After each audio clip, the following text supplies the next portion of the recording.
96 সাল নিয়ে জামাতকে কোথা দেওয়া হয়, জামাত কি আওয়ামী লীগের সাথে জোট করেছে। তো সেই দিন জোটের একটা জবাব দিয়েছিলাম পার্লামেন্টের ভিতরে, আর বলেছি আগামীতে আল্লাহ তৌফিক দিলে বলবো। আজকে একটু বলি,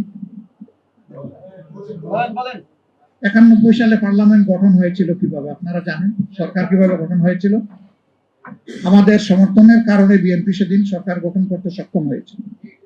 আমরা কোনো শর্ত দেই নাই যে আমাদেরকে একজন দুইজন মন্ত্রী দেন, 5-7টা মহিলা এমপি দেন, এই ডিপার্টমেন্টের চেয়ারম্যান দেন, অমুক জায়গার ডিসি দেন, কোনো কিছু আমরা বলিনি।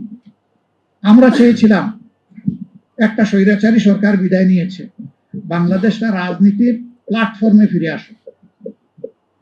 আমরা চেয়েছিলাম জনগণের অভিপ্রায়ের আলোকে একটা সরকার পরিচালিত হোক। সরকার যখন গঠন হলো 94 সালে, অধ্যাপক গোলাম আজম সাহেব তৎকালীন ভারপ্রাপ্ত আমির জনাব আব্বাস আলী খানের নেতৃত্বে 4 জন তার ঘনিষ্ঠ দায়িত্বশীলকে পাঠালেন তৎকালীন প্রধানমন্ত্রী, মাননীয় প্রধানমন্ত্রী। দলীয় সরকারের অধীনে নির্বাচন যখন বাংলাদেশে হয়েছে, প্রমাণ হয়েছে যে মানুষ স্বস্তিতে ভোট দিতে পারে না, মানুষের ভোটের কোনো প্রয়োজন হয় না, রিজাল্ট আগে থেকেই তৈরি থাকে, শুধু প্রকাশের অপেক্ষায় থাকে। যদি এই ধরনের একটা নন পলিটিক্যাল অরাজনৈতিক সরকারের অধীনে এবারকার নির্বাচন না হতো, আপনি সরকার গঠন করতে পারতেন না। এটা প্রমাণ হয়েছে যে জনগণের ভোটের রায়ের প্রতিফলন পাওয়া গেছে।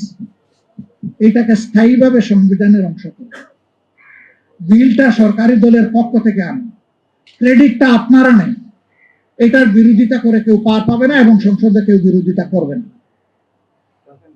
কারণ এইটাতে একমত হয়েই তো নির্বাচন হয়েছে। আমাকে মাফ করবেন, তিনি দুনিয়া থেকে চলে গেছে। তিনি সেদিন বলেছিলেন, খান সাহেব আপনি আমার পিতৃ, অন্য কিছু থাকলে। তখন আব্বাস আলী খান সাহেব বলেছিলেন যে আপনি আমাকে এই মর্যাদা দিয়েছেন পিতৃতুল্য, আমি কৃতজ্ঞ, আমি অন্য কোনো দায়িত্ব নিয়ে আজকে আসিনি। তবে যেহেতু আপনি একটা মর্যাদা দিয়েছেন, সেই অভিজ্ঞতার জায়গা থেকে এতটুকু বলতে পারি, এই দাবিটা একদিন বাংলাদেশে বাস্তবায়িত হবে।